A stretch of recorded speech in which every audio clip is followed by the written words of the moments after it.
নবীজি সাল্লাল্লাহু আলাইহি ওয়াসাল্লামের ওফাতের দীর্ঘ সময় পর কেন হাদিস লিখিতভাবে সংরক্ষণ করা হলো? লিখিতভাবে সংরক্ষণের পূর্বে হাদিস কিভাবে সংরক্ষিত ছিল? তো এই বিষয়গুলো এখন আমরা জানার চেষ্টা করব। সহিহ মুসলিমের ৭,৪০০ নম্বর হাদিসে আবু সাঈদ খুদরি রাদিয়াল্লাহু তাআলা আনহু বর্ণনা করেছেন, রাসূল সাল্লাল্লাহু আলাইহি ওয়াসাল্লাম বলেছেন, লা তাকতুবু আন্নী ওয়া মান কাতাবা আন্নী গায়রাল কুরআন ফালিয়ামহু। তোমরা আমার থেকে কোনো কিছু লিখো না। ওয়া মান কাতাবা আন্নী গায়রাল কুরআন, আর যদি কেউ কুরআন ব্যতীত অন্য কোনো কিছু লিখে থাকে তাহলে সে যেন তা মুছে ফেলে। ওয়াহাদ্দিসু আন্নী, তবে তোমরা আমার থেকে বর্ণনা করো। ওয়ালা হারাজা, আর এতে কোনো সমস্যা নেই। ওয়ামান কাযাবা আলাইয়া মুতাআম্মিদান ফালিয়াতাবাওয়া মাকআদাহু মিনান নার, আর যদি কেউ আমার উপরে কোনো মিথ্যারোপ করে ইচ্ছাকৃতভাবে তাহলে সে তার বাসস্থান বা ঠিকানা জাহান্নামে নির্ধারণ করে নিল। এই হাদিসের প্রতি যদি আমরা লক্ষ্য করি তাহলে আমরা বুঝতে পারি যে নবী করিম সাল্লাল্লাহু আলাইহি ওয়াসাল্লাম ইসলামের প্রাথমিক যুগে হাদিস লিখিতভাবে সংরক্ষণ করতে নিষেধ করেছিলেন। শুধু তিনি কুরআনকে লিখতে বলেছিলেন। তবে হাদিস অন্যান্যভাবে সংরক্ষণ, যেমন মুখস্থ করে, আমলের মাধ্যমে, তারপর অন্যের নিকটে বর্ণনা করে সেটার প্রচার প্রসার করার মাধ্যমে, এই পদ্ধতিগুলো নিষিদ্ধ ছিল না। এই হাদিস থেকে আমরা বুঝতে পারি যে নবী করিম সাল্লাল্লাহু আলাইহি ওয়াসাল্লাম বলছেন যে তোমরা এই হাদিস বর্ণনা করো, তবে এই ক্ষেত্রে কেউ যেন আমার নামে মিথ্যা বর্ণনা না করে, আমার নাম দিয়ে এটা যেন না বলে যে নবী করিম সাল্লাল্লাহু আলাইহি ওয়াসাল্লাম বলেছেন। আবু দাউদ শরীফের ৩,৬৪৬ নম্বর হাদিস। এই হাদিসে আব্দুল্লাহ ইবনে আমর রাদিয়াল্লাহু তাআলা আনহু বর্ণনা করেছেন, কুনতু আকতুবু কুল্লা শাইইন আসমাউহু মিন রাসূলিল্লাহি সাল্লাল্লাহু আলাইহি ওয়াসাল্লাম। আমি আল্লাহ রসুল সাল্লাল্লাহু আলাইহি ওয়াসাল্লাম থেকে যা শুনতাম তাই লিখে রাখতাম। উরিদু হিফজাহু, এটা সংরক্ষণ করার ইচ্ছায়। ফানাহাতনি কুরাইশুন, তবে কুরাইশরা আমাকে এটা করতে নিষেধ করলো। ওয়াকালু, আর তারা বলল, আতাকতুবু কুল্লা শাইইন তাসমাউহু, তুমি কি আল্লাহ রসুল থেকে যা শোনো তাই লিখে রাখো? ওয়া রাসূলুল্লাহি সাল্লাল্লাহু আলাইহি ওয়াসাল্লাম বাশার, আল্লাহ রসুল সাল্লাল্লাহু আলাইহি ওয়াসাল্লাম তো একজন মানুষ। ইয়াতাকাল্লামু ফিল গদাবি ওয়ার রিদা, তিনি সন্তুষ্টিতে আবার রাগান্বিত হয়ে বিভিন্নভাবেই কথাবার্তা বলেন। ফাআমসাকতু আনিল কিতাব, তখন আমি লেখা থেকে বিরত থাকলাম। ফাযাকারতু যালিকা লিরাসূলিল্লাহি সাল্লাল্লাহু আলাইহি ওয়াসাল্লাম, এবং আমি এই বিষয়টি আল্লাহ রসুল সাল্লাল্লাহু আলাইহি ওয়াসাল্লামের নিকটে উল্লেখ করলাম। ফাআউমা বিউসবুহি ইলা ফিহি, আল্লাহ রসুল সাল্লাল্লাহু আলাইহি ওয়াসাল্লাম তার আঙ্গুল দ্বারা তার মুখের দিকে ইশারা করলেন। ফাকাল, এবং তিনি বললেন, উক্তুব ফাওয়াল্লাযী নাফসি বিয়াদিহি মা ইয়াখরুজু মিনহু ইল্লা হাক্কুন, তুমি লিখে রাখো, সেই সত্তার কসম যার হাতে আমার প্রাণ, আমার থেকে সত্য ব্যতীত আর কোনো কিছুই বের হয় না। তো এই হাদিসের প্রতি যদি আমরা লক্ষ্য করি তাহলে আমরা যেটা বুঝতে পারি সেটা হলো যে ইসলামের প্রাথমিক পর্যায়ে নবী করিম সাল্লাল্লাহু আলাইহি ওয়াসাল্লাম বিশেষ কারণে হাদিস লিখতে নিষেধ করলেও পরবর্তীতে তিনি হাদিস লেখার অনুমতি দিয়েছিলেন, এবং সাহাবীরাও যে হাদিস লিখতেন সেটাও আমরা এই হাদিস থেকে বুঝতে পারলাম। বুখারী শরীফের ১১১ নম্বর হাদিস। এই হাদিসের মধ্যে আবু জুহাইফা রাদিয়াল্লাহু তাআলা আনহু বর্ণনা করেছেন, তিনি বলেন, কুলতু লি আলীন, আমি আলী রাদিয়াল্লাহু তাআলা আনহুকে বললাম, হাল ইনদাকুম কিতাবুন, আপনার নিকটে কি কোনো কিতাব আছে? ক্বালা, তিনি বললেন, লা, না, ইল্লা কিতাবুল্লাহ, তবে আমার নিকটে আল্লাহর কিতাব রয়েছে।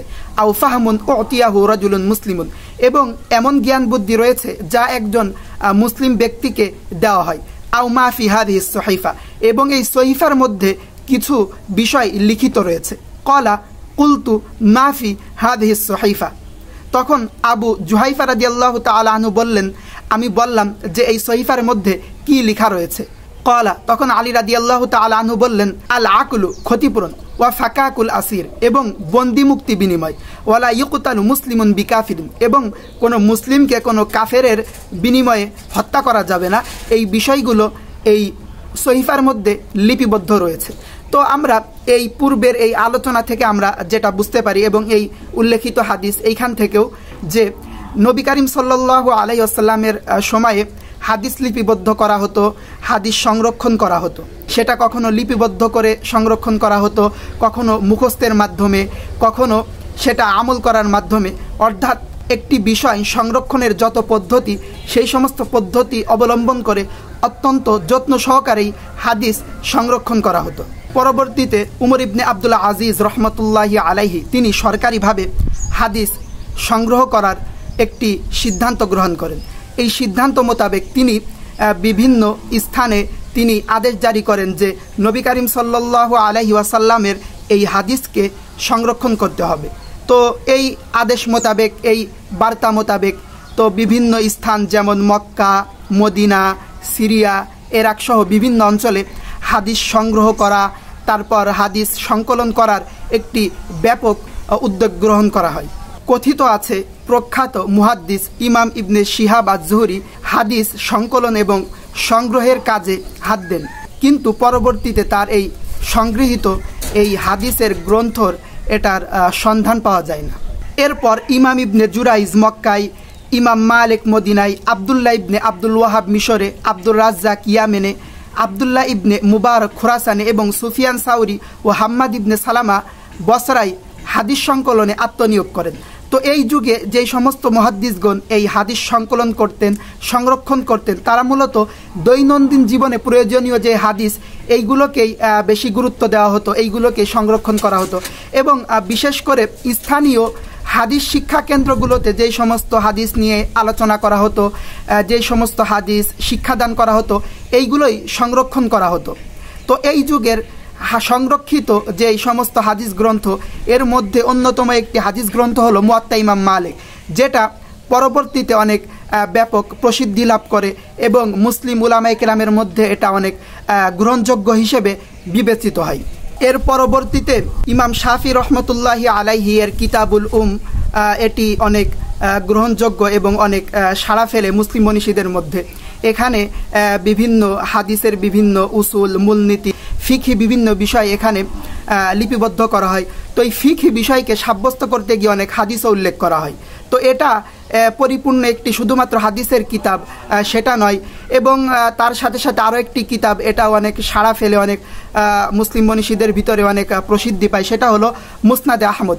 এই কিতাবটি ইমাম আহমদ ইবনে হাম্বল রহমতুল্লাহি আলাইহি রচনা করেন। পরবর্তীতে হিজরি 3য় শতাব্দীতে মুসলিম মনীষীগণ, মুহাদ্দিসগণ তারা তাদের জীবনের অমূল্য সময় ব্যয় করে বিশ্বের বিভিন্ন স্থান থেকে তারা হাদিস সংরক্ষণ করে এবং সেগুলো তাদের কিতাবে বিষয়বস্তু আকারে সাজিয়ে সনদসহ উল্লেখ করে। এই সময়ের মধ্যে যেই সমস্ত উল্লেখযোগ্য গ্রন্থ রচনা করা হয় তার মধ্যে 6টি গ্রন্থ ব্যাপকভাবে উলামায়ে কিরামের মধ্যে অনেক গ্রহণযোগ্য হিসেবে সাব্যস্ত হয়। সেগুলোকে একত্রে সিয়াসিত্তা বলা হয়।